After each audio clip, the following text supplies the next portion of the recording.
My name is Joel, and I live with bipolar disorder. 10 years ago, I attempted suicide. I texted my last will and testament to my wife, found a log in Whiting Canyon Wilderness, sat on it, and started studying the veins in my wrist. The phone rang. I picked it up, and it was my psychiatrist. "Are you all right, Joel?" she asked. "No," I sobbed. She asked me if I would be okay at home. I wasn't sure. So she suggested I go down to South Coast Medical Center and check myself in.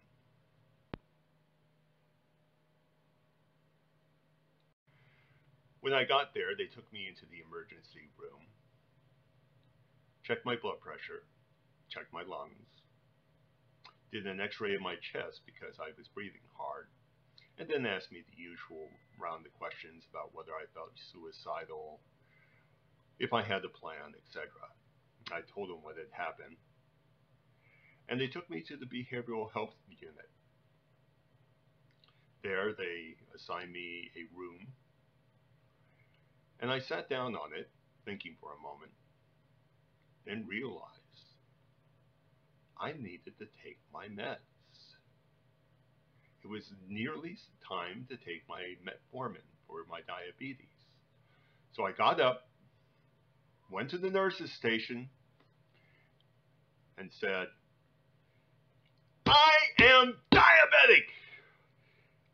I need to take my meds!" Well, the nurses just looked at me and made some notes in a file. Then one of them took me back to my room, and he looked at me and said, "You're depressed, but there's something else going on here." I looked at him. "What do you mean?" He goes, "There's something else." He left. I spent the night alone in the room. Then the next day I went to group therapy. The thing that impressed me was I was the happiest person there. I almost wondered, did I really need to be here in the hospital? I looked around at all the people, and some of them were fully dressed, some of them were in their bathrobes or their pajamas. And I said to myself, now I've been depressed before, but what's going on here? After group therapy, we had lunch. I had a special lunch because of my diabetes.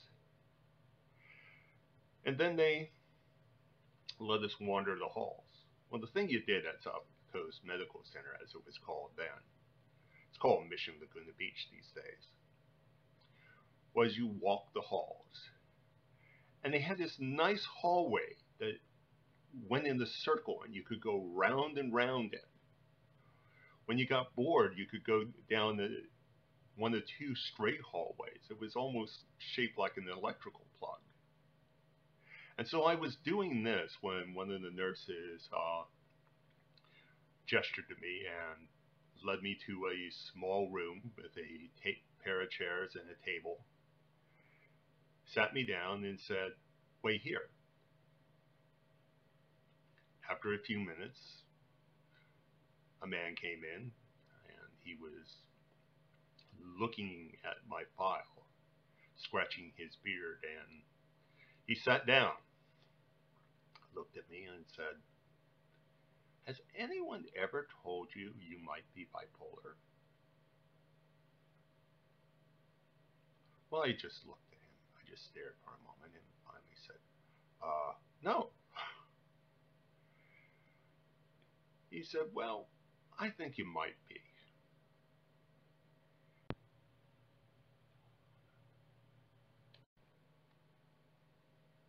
He looked over my chart some more. Then he said, "I'm going to reduce your antidepressants. They make some people hyper. And these suicidal thoughts and this high energy you have, that's probably due to your meds being titrated too high. So for the next 5 days, was on a reduced dose of antidepressants, started feeling less suicidal, though I still had a lot of energy. And on day 5, he declared me fit enough to leave on my own.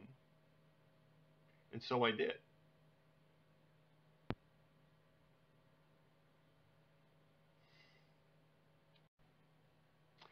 I was 47 years old when I finally got my diagnosis.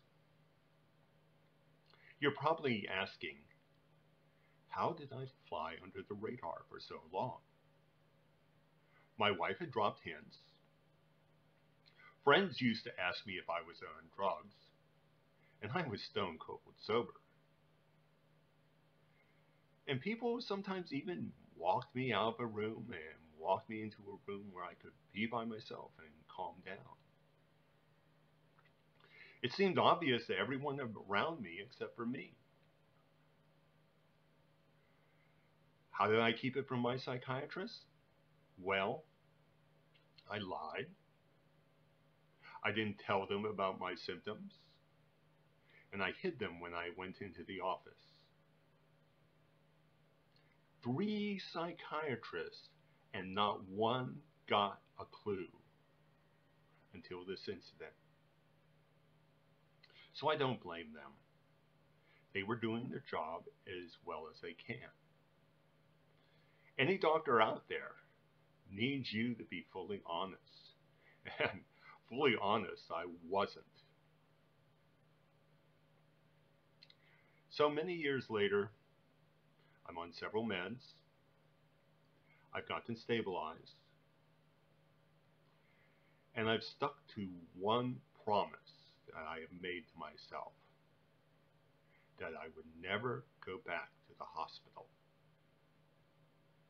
And that has been true up until this day. I've stayed out.